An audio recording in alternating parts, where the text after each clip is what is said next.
Palavra da Verdade, com Hernandes Dias Lopes. Hoje eu quero falar sobre a importância do pai para o filho. E eu peço que você abra sua Bíblia em Efésios capítulo 6, verso 4. Hoje eu não vou fazer uma exposição de um texto, vou tratar de um tema. Então vou ler esse texto apenas para ancorar o nosso tema, mas vamos buscar a consubstanciação do tema ao longo de toda a Bíblia.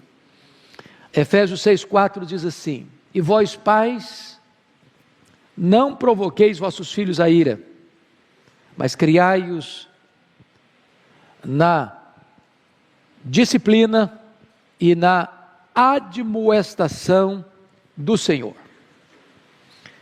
A primeira coisa que eu quero dizer é que a paternidade responsável certamente é a missão mais árdua e ao mesmo tempo a mais nobre que Deus confia ao homem.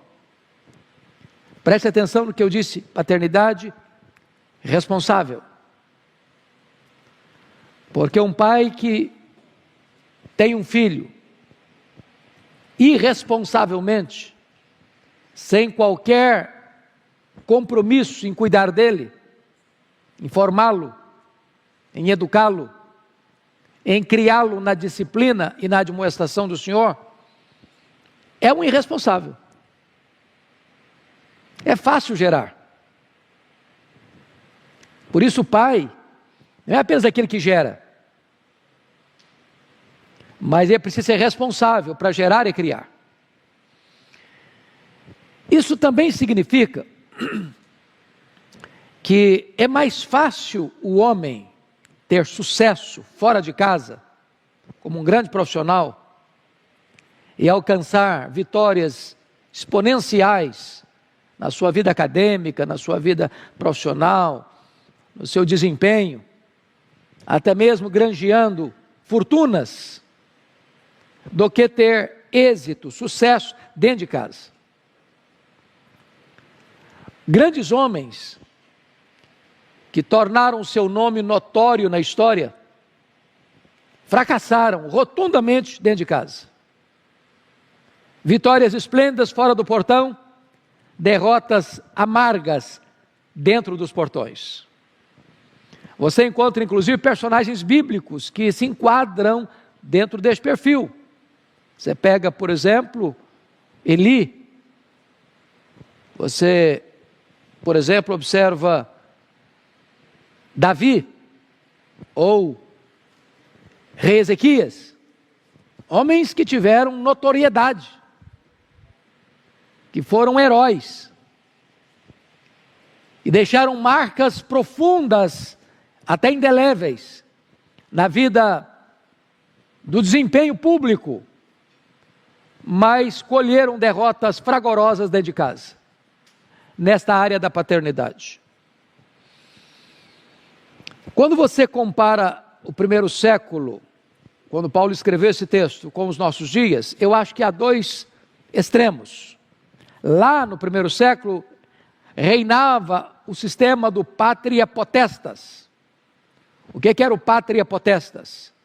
Era a autoridade plena, suprema, do pai sobre o filho. O filho era uma espécie de propriedade do pai. O pai podia escravizar o filho, prender o filho, até tirar a vida do filho. Quando você olha a nossa geração, parece que hoje nós estamos vendo a outra ponta, a perda da autoridade do pai sobre os filhos. Parece que os meninos hoje estão mandando. Os pais estão hoje no cabresto dos filhos. Se os pais não dão o que os filhos querem, eles fazem uma confusão. Li há poucos dias uma coisa até curiosa, que a loucura é hereditária. Ela passa dos filhos para os pais. Então nós estamos vivendo esse outro extremo, dos pais sem autoridade, dos pais líquidos, dos pais flácidos, dos pais complacentes, dos pais reféns. dos pais que estão desidratando. Alguns, é verdade, por sua própria responsabilidade, porque tem muitos homens hoje que transferem totalmente a função de criar os filhos para a esposa.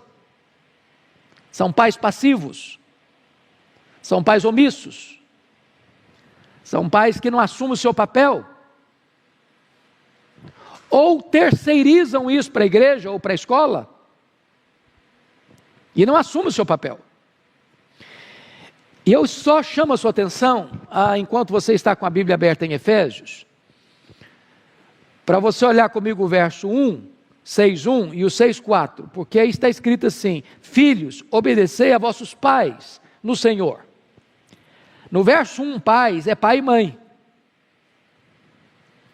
Ou seja, filho, filha, tem que obedecer pai e mãe. Tem que honrar pai e mãe. Porém, no verso 4, quando diz assim, vós pais, aí já não é pai e mãe mais. A palavra pais aqui, no verso 4, é diferente da palavra pais no verso 1. A palavra pais no verso 4 é uma referência exclusiva ao pai, ao homem, ao sexo masculino. Em outras palavras, muito embora a mãe seja pedagoga, seja instrutora, seja formadora, talvez primeira, da personalidade do bebê, Deus confiou ao homem, ao pai, ao marido, a responsabilidade, o ônus da formação do filho. Criai-os na disciplina e na admoestação do Senhor. Então, o que é um pai? Não é apenas aquele que gera, né? Alguns pais não podem gerar e adotam filhos. Embora esse filho não tenha procedido o seu próprio corpo ou sido gerado no ventre da sua esposa, é filho. Filho.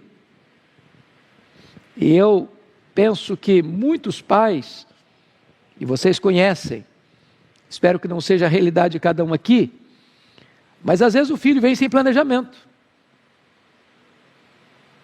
E aí surpreende tanto o pai quanto a mãe. Puxa vida, nós não queríamos agora, ou não esperávamos agora, ou não estávamos preparados para agora, ou não tínhamos condições econômicas para agora, e o filho vem.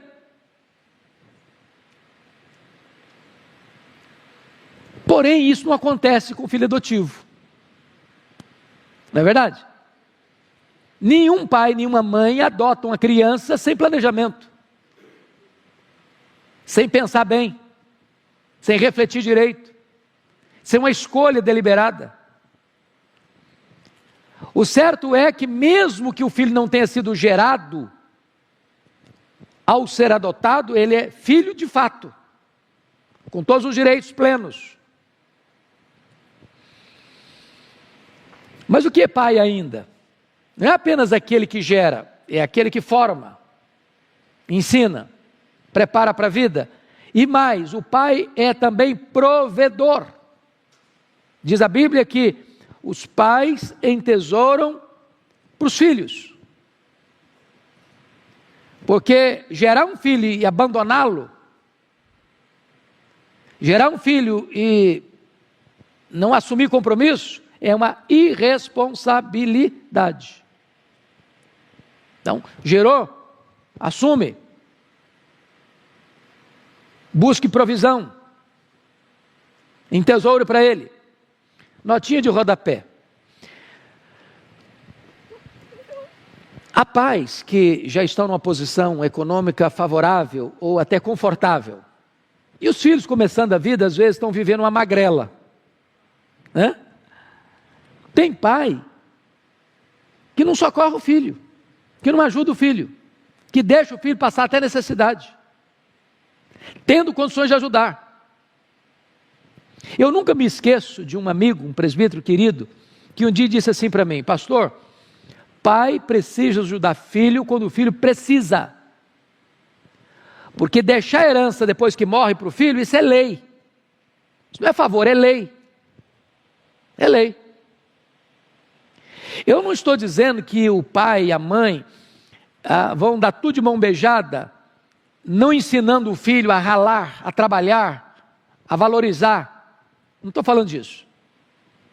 Eu estou falando que às vezes, mesmo nessa conjuntura de trabalhar, de ralar, de se esforçar, de se empenhar, o filho está passando uma necessidade pontual.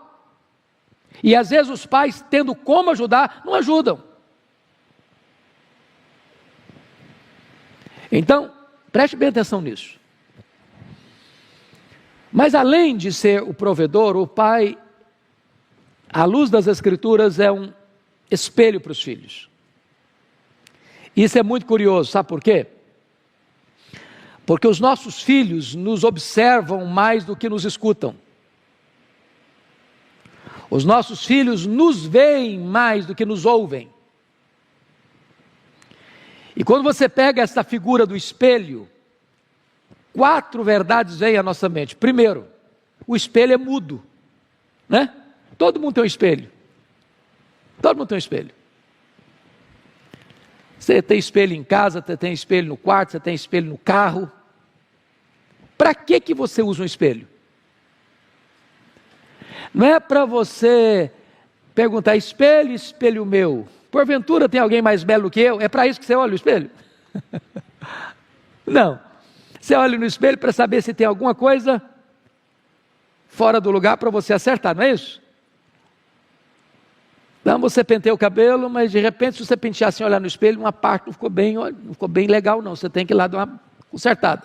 Você vai botar a gravata, aí você tem que olhar para saber se ela está torta ou está enviesada, ou está certa.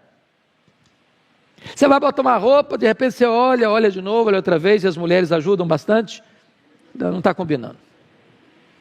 Né? Então o maridão, antes de sair de casa, dá uma perguntada para a esposa se você está legal, porque de repente você acha que está e não está.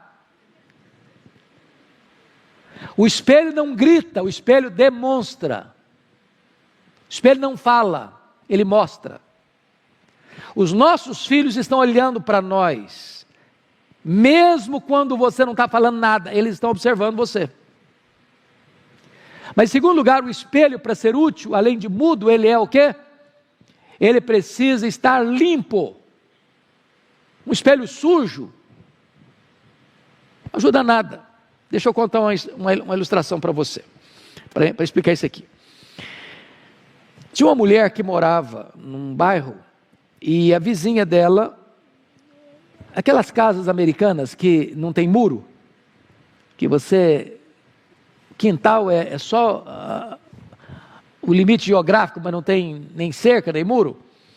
E ela olhava da cozinha pelo espelho do vidro que era transparente e dizia para o marido dela assim, essa vizinha é muito relaxada, olha aí. Ela está dependurando a roupa no varal, a roupa está suja. Acho que ela deve usar um sabão de quinta categoria. E isso era toda semana. Um dia o marido enjoou com ela. Falou, fulana, minha esposa, você está criticando muito a vizinha? Você dá uma olhada na nossa janela? Não era a vizinha que era relaxada, não. A janela dela estava suja.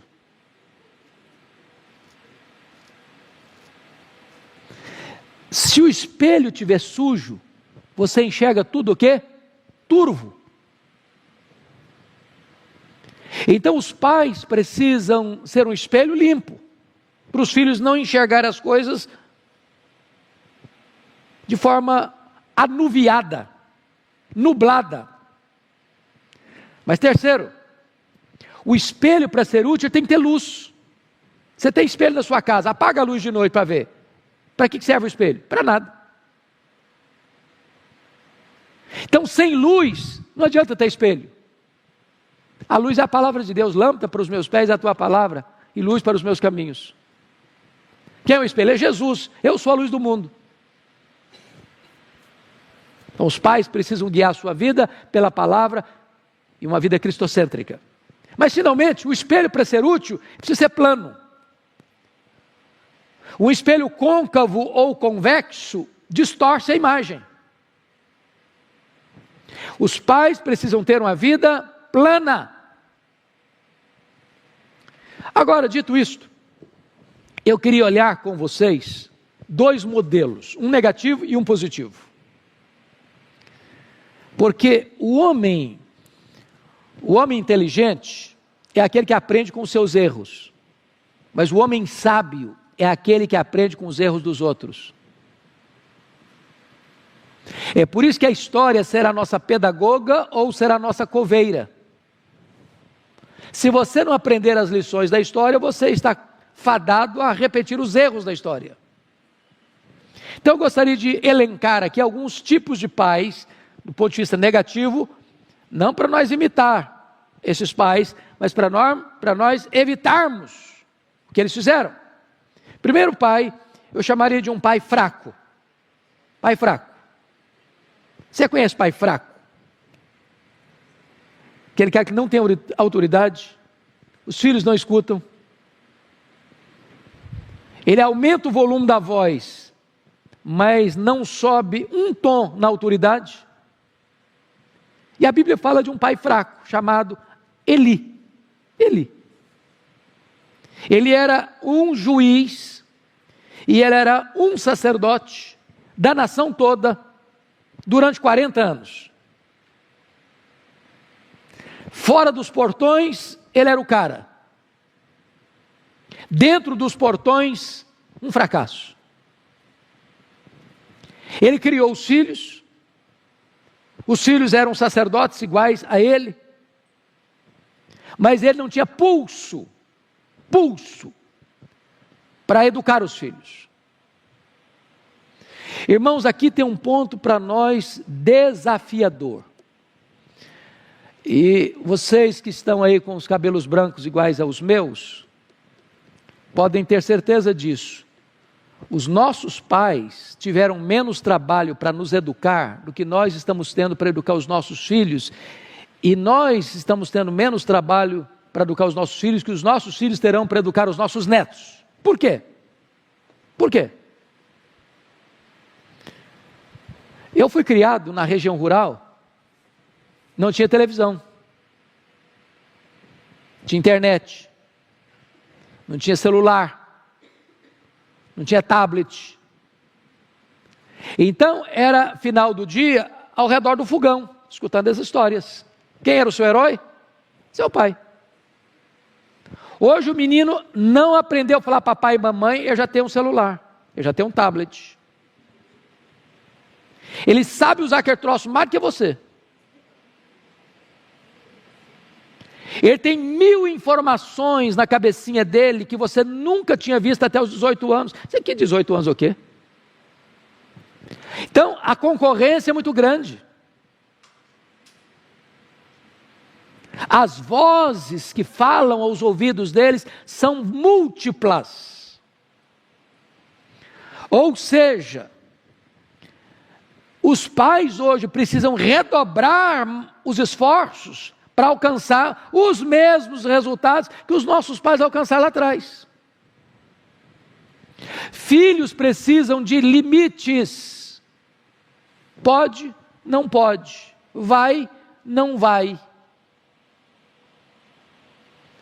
Se os pais perderem o pulso quando as meninas são crianças, se não amoldar a vara enquanto ela está verde, depois que a árvore engrossa, é muito complicado dobrar.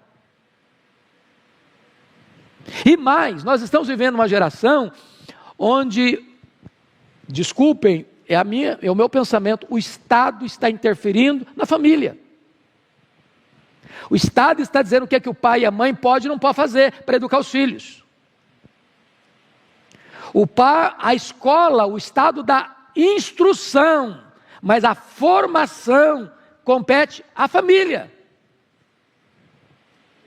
Não é o Estado que vai dizer para você como é que você educa o seu filho.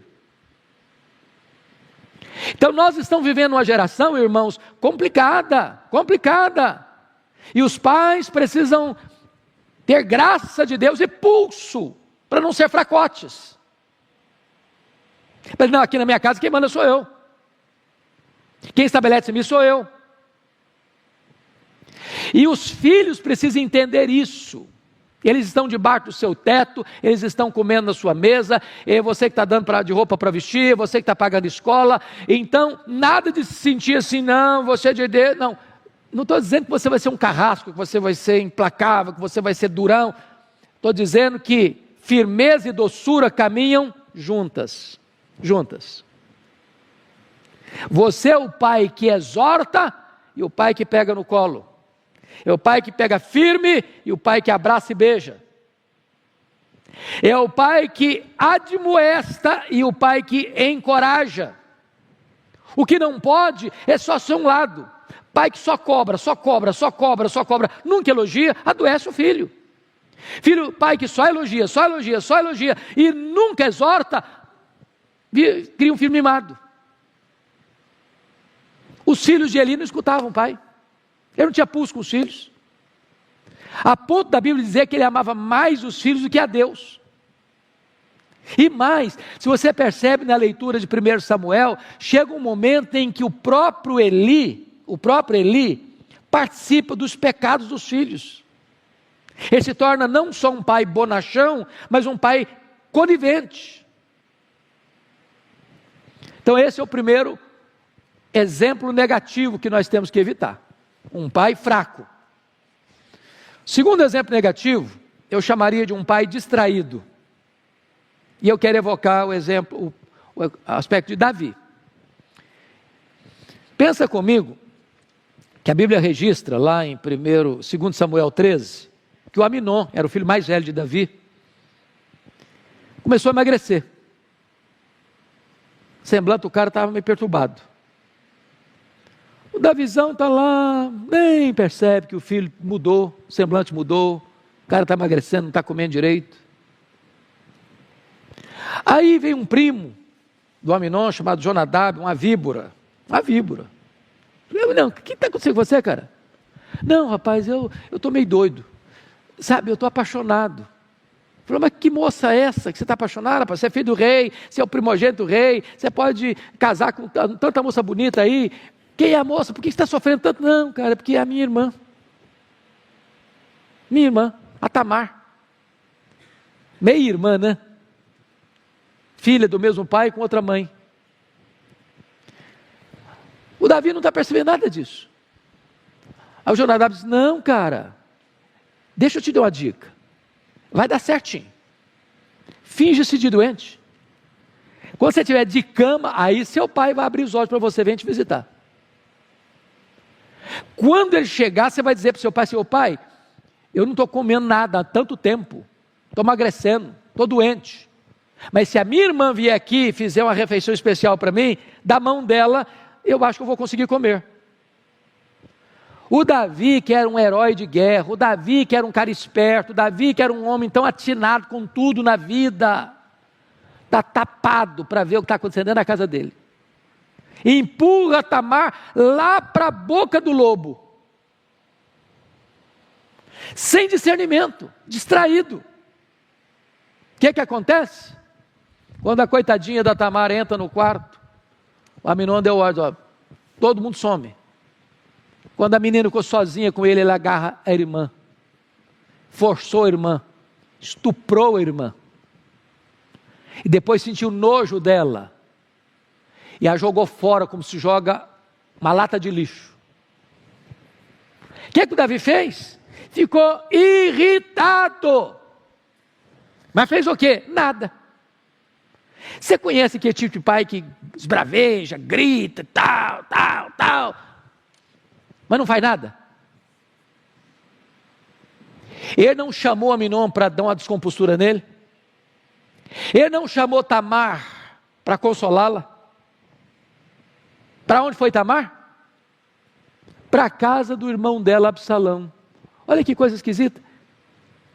O pai terceiriza uma coisa que era dele. É minha filha, dela cuido eu. Eu cuido dela. Não, filho, você é irmão. Isso é papel de pai. Papel de pai. Bom, vocês conhecem a história. O Absalão nutriu ódio pelo Aminon durante 2 anos. Deu todas as pistas para Davi que ele iria matar o Aminon. Davi, ó, distraidão, distraidão, distraidão. É quase hilário o relato bíblico.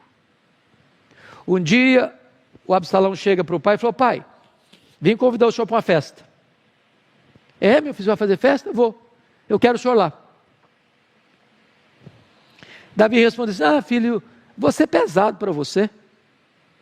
Quando é que um pai é pesado para a festa de um filho? Quando? Ah, pai, já que o senhor não quer ir, então manda o Aminon ir. Olha, mas acendeu todos os alarmes da casa. Todas as buzinas tocaram. Aminon? Será que ele tinha esquecido? Não, pai, mas o Aminon não pode faltar na minha festa. Distraidamente o Davi manda agora Aminon para a boca do lobo. Aquela festa só tinha um propósito: criar um cenário para matar o Aminon. Quem estava dentro da casa do Davi na noite do assassinato? Quem? Lembra quem? O Jonadab. O cara que tramou toda aquela cena para o Aminon estuprar a irmã. Por que que o Jonadab está na casa do Davi na noite em que o Aminon foi assassinado? Para tirar uma casquinha em Davi. Porque a notícia que chegou foi que Absalão tinha matado todos os filhos de Davi. Aí o Jonadab disse: não, rei, fica calmo. Morreu todo mundo não, só morreu o Aminon. Porque na verdade todo mundo sabia disso. Sabe o que aqui está dizendo? Ô Davi, você é um pai distraído. Você não fez nada. Você não agiu. Irmãos, tem hora que é preciso agir.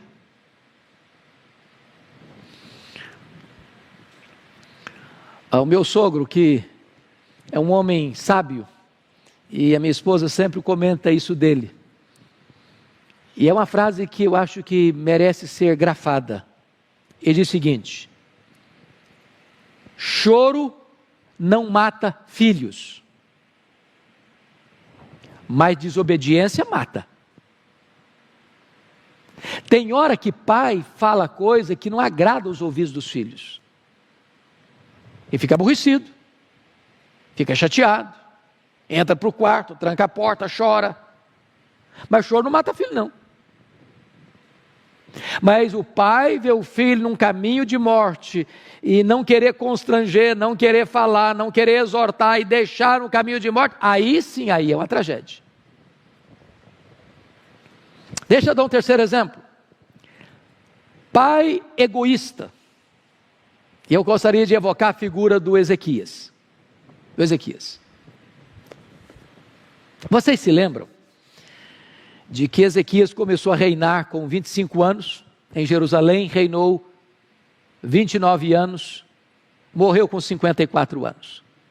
Quando Ezequias, que era um homem piedoso, um homem que fez um governo lindo, maravilhoso, fez reformas, porque o pai dele era uma tralha, o pai dele era o Acais, encheu Jerusalém de ídolos, fechou a casa de Deus. Quando Ezequias estava no auge do governo dele, porque foi no governo dele que a Assíria tomou as 10 tribos do norte, agora com 39 anos de idade, 14 anos depois começou a governar, o poderoso império assírio cerca Jerusalém, manda um recado abusado para ele: se renda.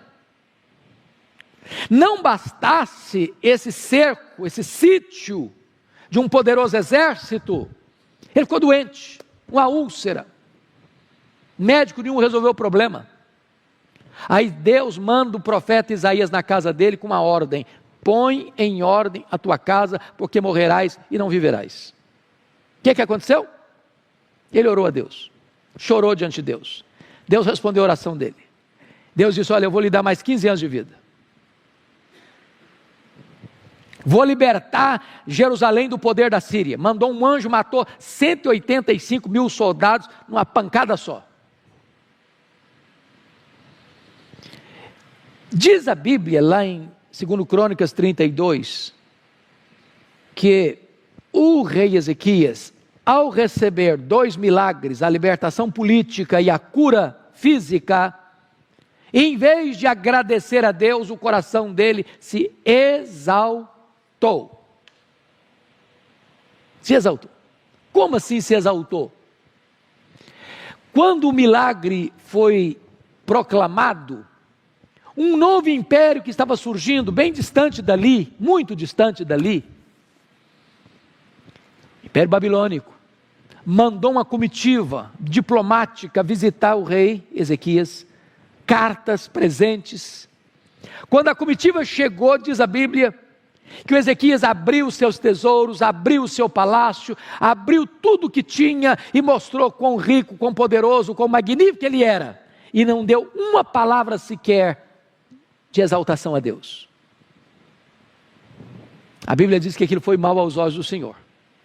Deus mandou o profeta Isaías de volta lá e disse: o que aconteceu aí, o rei?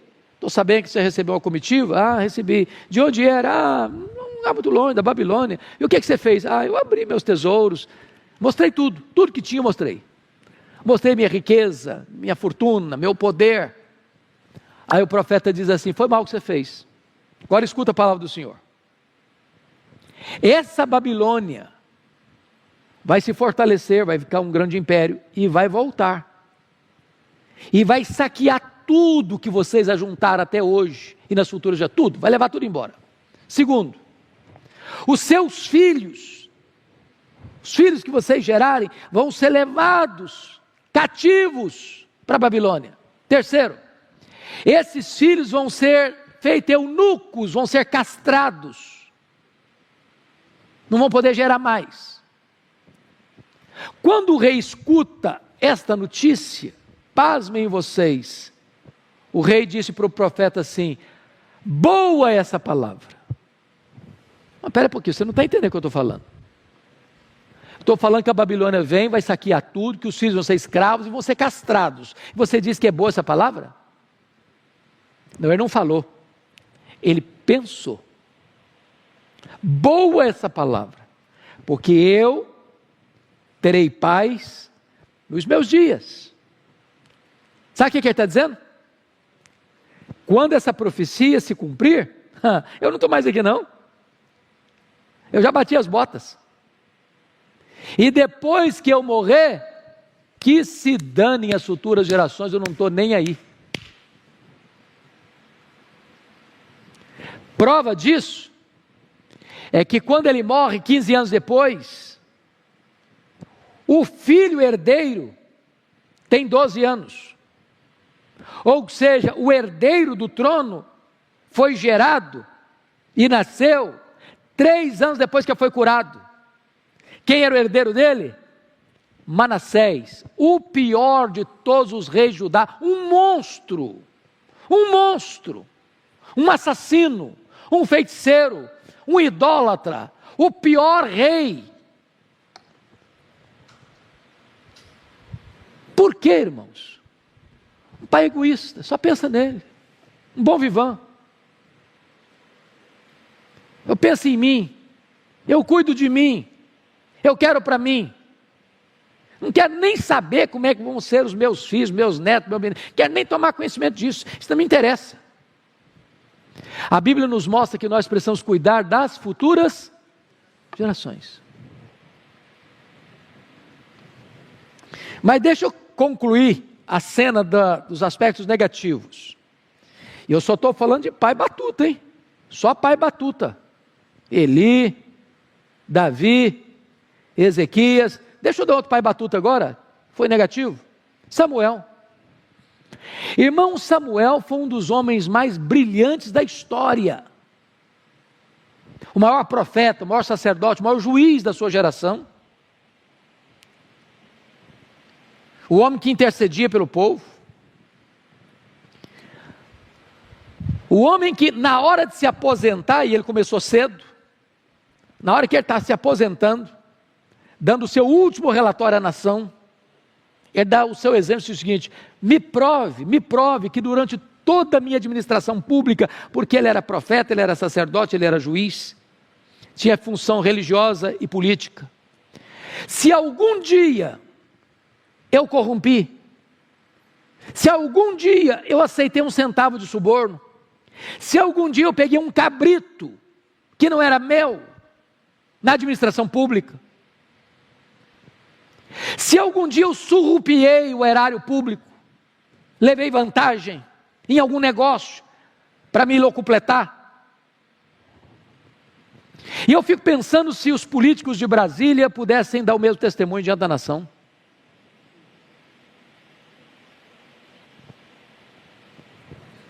Porém, se você ler capítulo 12 de 1 Samuel,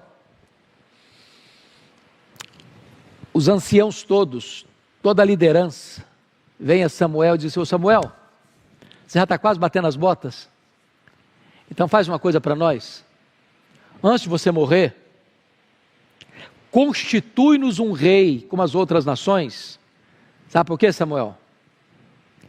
Debaixo da autoridade dos seus filhos, nós não vamos ficar. Sabe o que Samuel fez? Ele constituiu os filhos dele como juízes.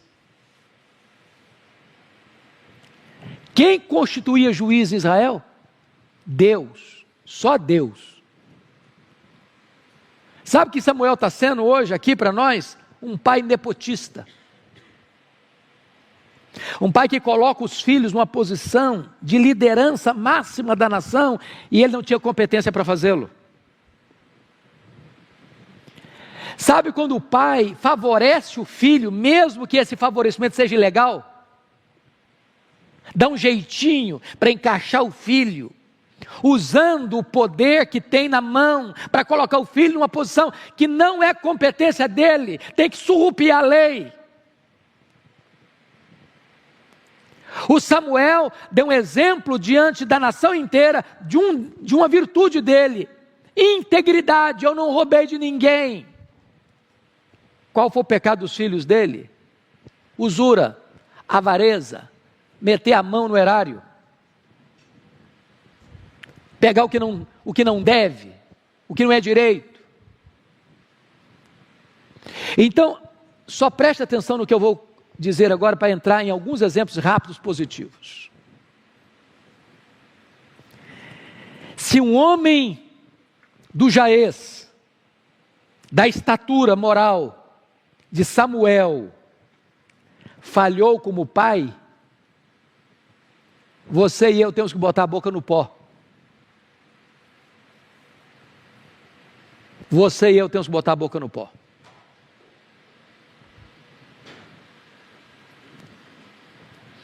Preste atenção nisso, irmãos. Nós amamos os nossos filhos mais do que a nós mesmos. É engraçado, tem hora que passa na cabeça da gente algumas coisas, né? Eu tenho certeza que o pai e a mãe que estão aqui hoje, se preciso for, de forma consciente, ele se prontifica a dar a vida pelo filho, pela filha. Não é isso? Chegar numa situação assim, última, ou você ou seu filho vão ser fuzilados. Tem certeza que os pais aqui dão o primeiro passo. As mães dão o primeiro passo. Você morre pelo seu filho, você morre pela sua filha. Se você ama o seu cônjuge, você morre por ele.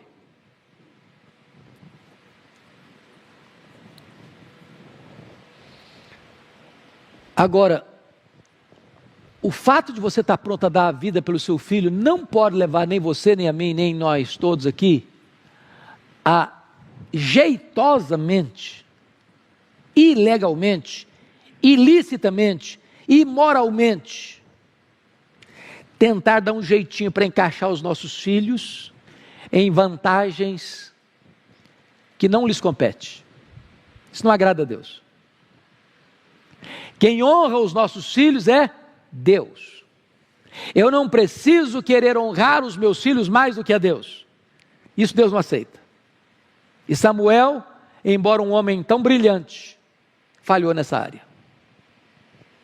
Bom, deixa eu lhes dar agora alguns exemplos positivos. Primeiramente, vou pensar com vocês sobre um pai intercessor. Vem à minha mente quem? Jó. Jó capítulo 1, versículo 5, mostra para nós que Jó tinha 7 filhos, 3 filhas, ele era o cara mais rico da sua geração, ele era o cara mais piedoso da sua geração, e você sabe que todo homem rico tem uma agenda o quê? Folgada? Não. Tem uma agenda o quê? Apertada. Tem muita coisa para cuidar, tem muita terra para ver, tem muito empregado para administrar, tem muitos bens para administrar, mas Jó dedicava o melhor do seu tempo para orar e interceder pelos filhos. De madrugada. Botava o despertador. E mais, chamava os meninos, vem cá. Todo mundo independente, todo mundo com a sua casa, vem cá. Olho no olho, conversava com eles. Intercedia a Deus por eles. Oferecia holocaustos para cada um deles, eram 10.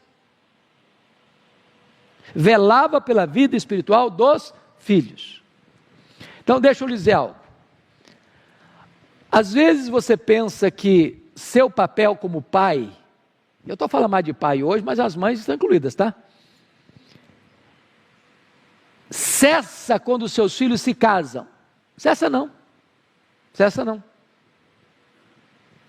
Cessa em algum aspecto. Pai e mãe não ficam interferindo na vida dos filhos casados, tá? Então, por favor, não fica lá dando pitaco se você não é chamado. Eu conheço mãe, sogra, que se o filho ou o genro sonhar em ir num restaurante, ela já se inscreve antes. Não vou escolher a mesa. Se o genro ou o filho, a nora, pensar numa viagem, ela já compra a passagem antes. Já reserva o hotel, o quarto do lado, para não dar trabalho. Não, ninguém aguenta isso. Ninguém suporta isso. Então você é presente e ausente ao mesmo tempo. Se é chamado, vai. Mas não fica interferindo demais também não, porque perturba. Deixa os meninos tocar a vida. Seja suporte. Estou aqui. Precisou? Pode gritar que eu estou correndo. Estou indo. Agora, o seu ministério de ajuda espiritual permanece a vida inteira. Para os filhos, para os netos, para os bisnetos e para as futuras gerações. Não é por acaso que você tem cabelos brancos, isso significa o quê? Experiência. E você vai contribuir, você vai ajudar, você vai aconselhar. E você muito cuidadosamente, com jeitinho, ô filho, filha, será que se fizer desse jeito não fica melhor? Será que se você não fizer essa abordagem não vai ser mais adequado? Então Jó é exemplo para nós, de um pai que intercede, um pai que busca a santificação dos filhos, um pai que está preocupado com a vida espiritual dos filhos. Segundo exemplo positivo, é o pai comprometido deliberadamente com as futuras gerações. Eu queria que você lesse 2 versículos da Bíblia. Leia comigo Gênesis 18 e 19. Gênesis capítulo 18, versos 18 e 19.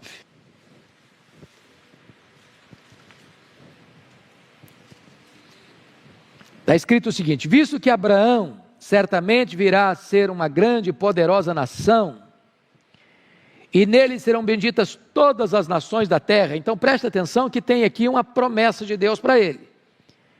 Ele vai ser o quê? Uma grande nação.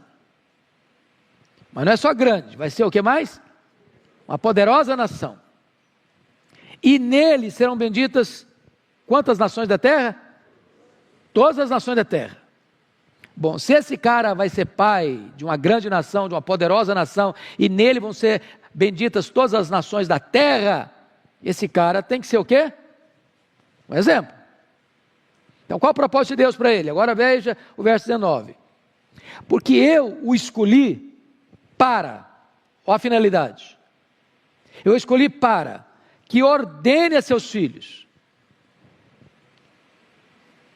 e a sua casa depois dele, a fim de que, ao propósito, guardem o caminho do Senhor e pratiquem a justiça e o juízo, para que o Senhor faça vir sobre Abraão o que tem falado a seu respeito.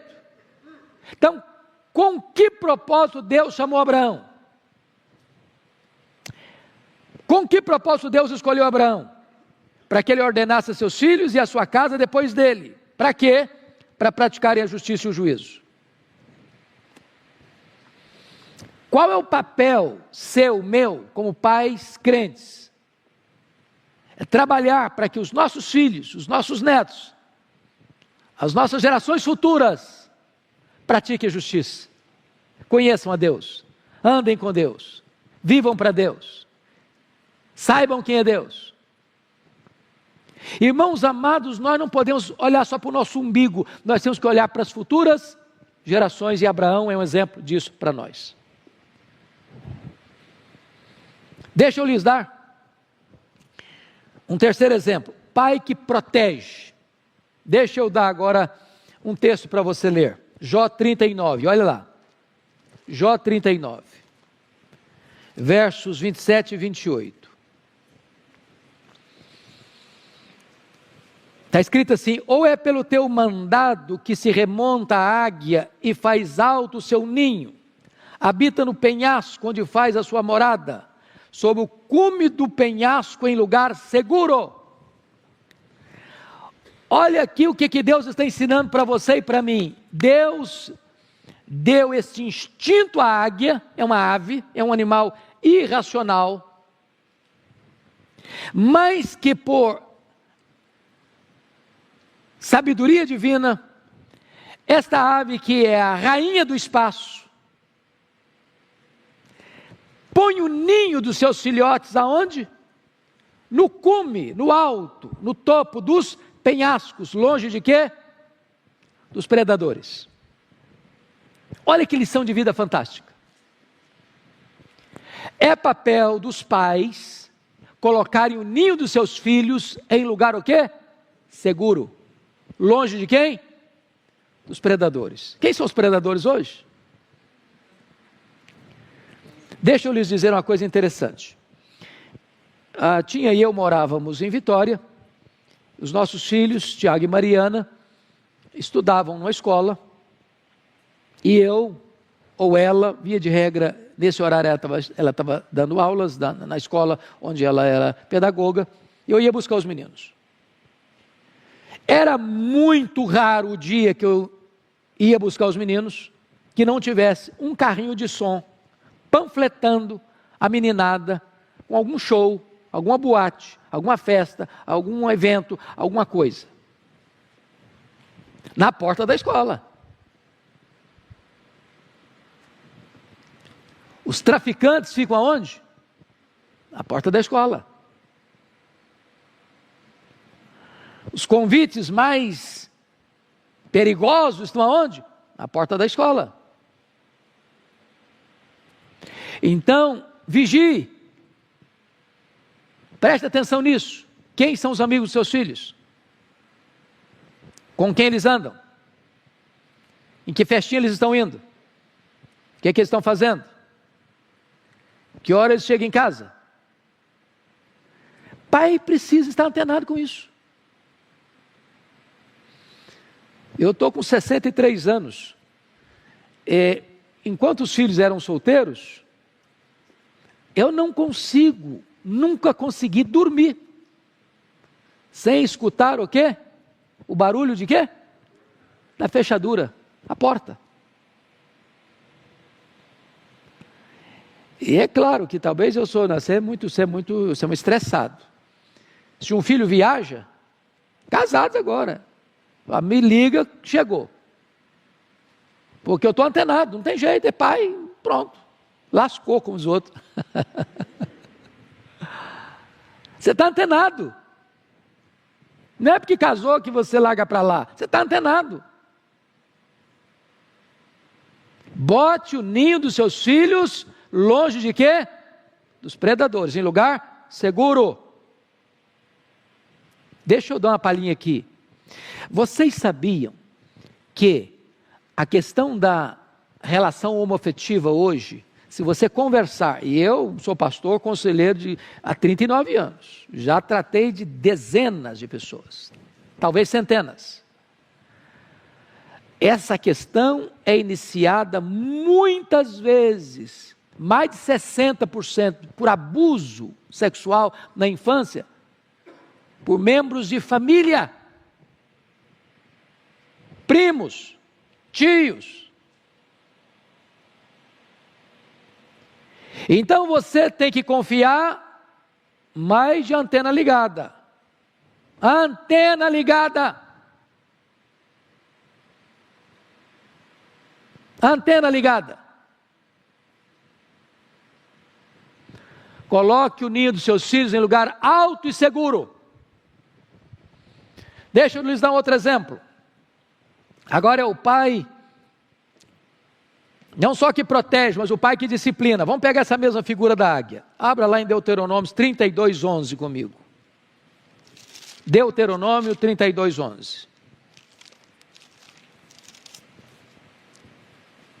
Está escrito o seguinte: como a águia desperta a sua ninhada e voeja sobre os seus filhotes, estende as asas, tomando-os, os leva sobre ela. Olha que coisa interessante. Primeiro ela coloca o ninho dos filhos lá em cima. Mas chega uma hora que os filhotes precisam começar a viver. Não dá mais para ficar fazendo voos longos, trazendo comida lá para o alto. Já tem asinha, já tem penas, já tem penugem, está tudo certinho, está na hora de vazar do ninho. Mas o que a águia faz? Primeira coisa que ela faz, voando em cima, O que ela está fazendo? Mostrando para o filho, olha meu filho, olha como é que faz, olha para mim, veja o meu exemplo. É assim que faz. Você pode voar também, vem comigo, vamos voar junto. Exemplo. E se o filhote não quer sair do ninho? Esse ninho está tão gostoso, está tão quentinho, tem comidinha na hora, né? Mamãe faz o prato, traz para mim na mesa, nem no fogão eu vou, nem na mesa eu preciso ir, mamãe já traz prontinho, que delícia, sai daqui nada, você está doido? O que a águia faz?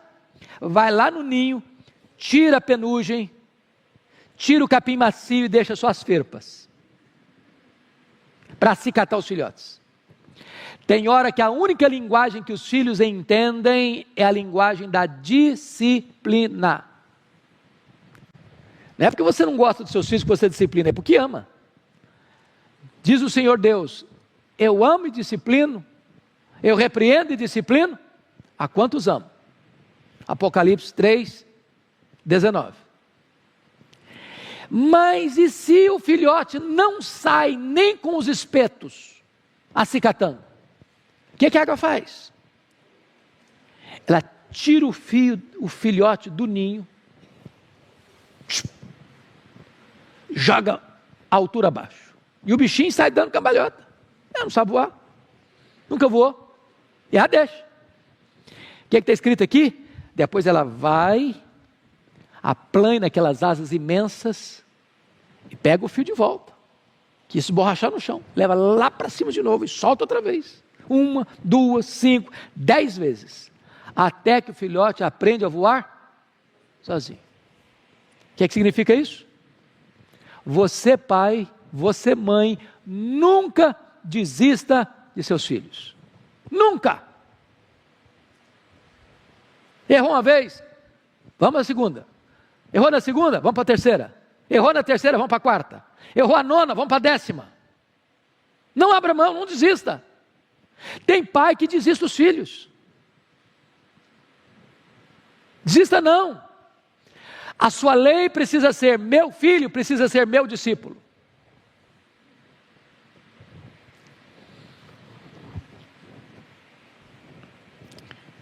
O que Paulo disse? Vós pais não provoqueis vossos filhos a ira, mas criai-os na disciplina e na admoestação do Senhor. Preste atenção no que Paulo está dizendo aqui.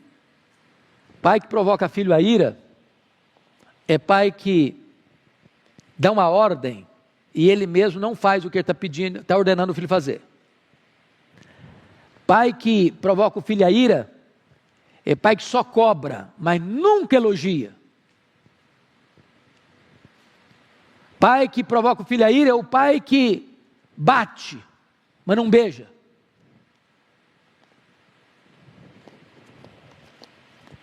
Então, pai, você precisa dosar firmeza e doçura, admoestação e encorajamento. Como assim, pastor? Deixa eu exemplificar. Imagina que o seu filhote chegou em casa e diz assim: ô pai, me perdoa, mas levei bomba na escola. Você fica feliz com isso? Que pai e que mãe que fica feliz da vida que o filho chega e fala: levei bomba? É hora de você ensinar o seu filho: filho, vem cá, você foi responsável. Talvez você não para pensar quanto o papai trabalha para pagar essa escola. Mas deixa eu dizer uma coisa a você. Eu amo você não pelo seu sucesso. Eu amo você apesar do seu fracasso. Eu sei que você tem potencial. Eu sei que você consegue. Vamos pegar junto esse ano? Você vai vencer. Você exortou, você corrigiu, mas você está junto. Porque se você disser: você é um traste, você é burro, você não aprende, você é irresponsável, você não vai dar nada na vida, você não vai para frente. Qual foi o problema aí? Você não tratou do problema, você machucou a pessoa. Ao exortar, você foca no problema, sem ferir a pessoa. Deixa eu dar outro exemplo. O menino chega em casa todo feliz da vida, falou: papai, ó, aqui é a minha nota, ó, tirei 9 na prova de matemática. Falei: menino, você vai tirar 10 quando? Bichinho murcho, vai lá para baixo. Não é possível, eu não agrado meu pai mais não consigo. Você podia dizer: filho, ó, parabéns, na próxima acho que você consegue tirar 10. Bichinho toma B12 na veia.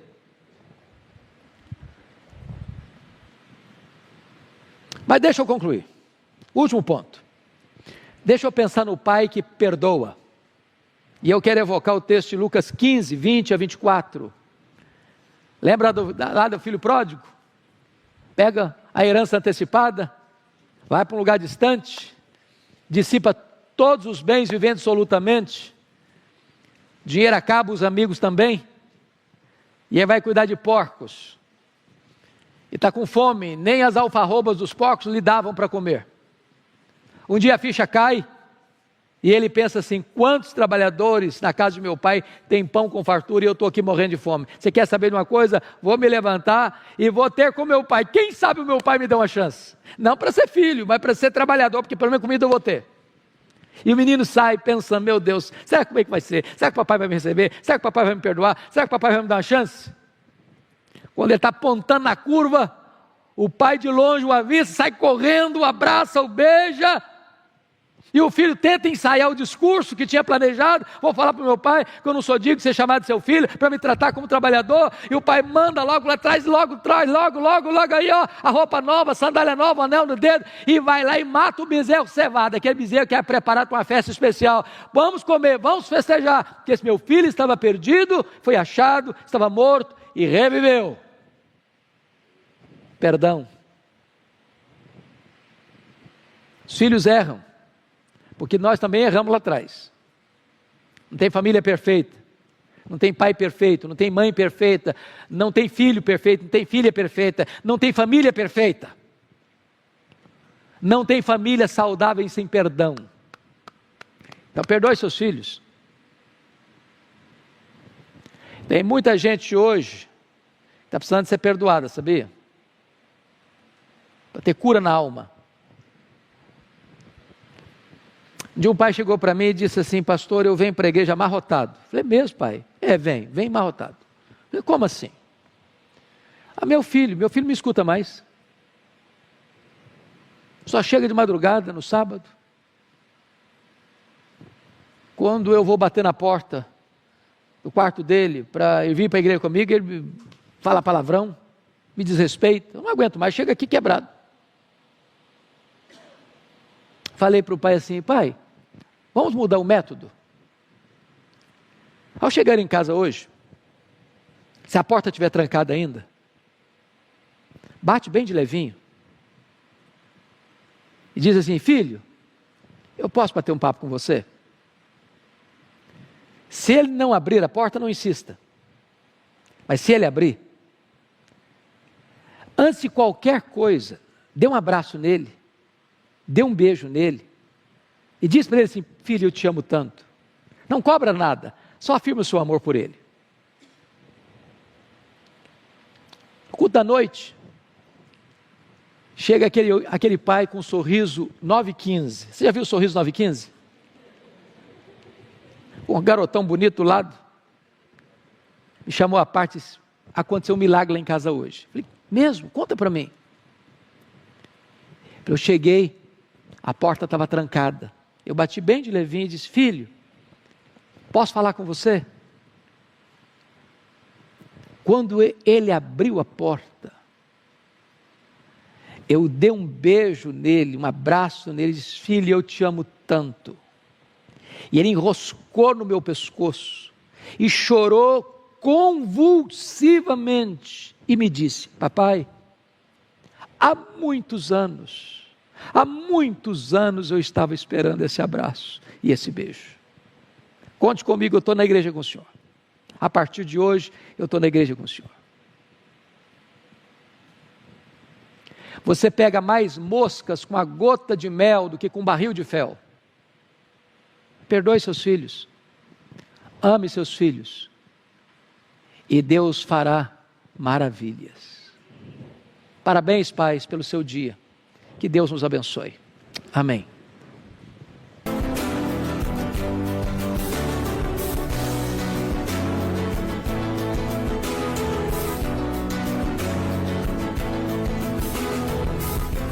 Palavra da Verdade, com Hernandes Dias Lopes.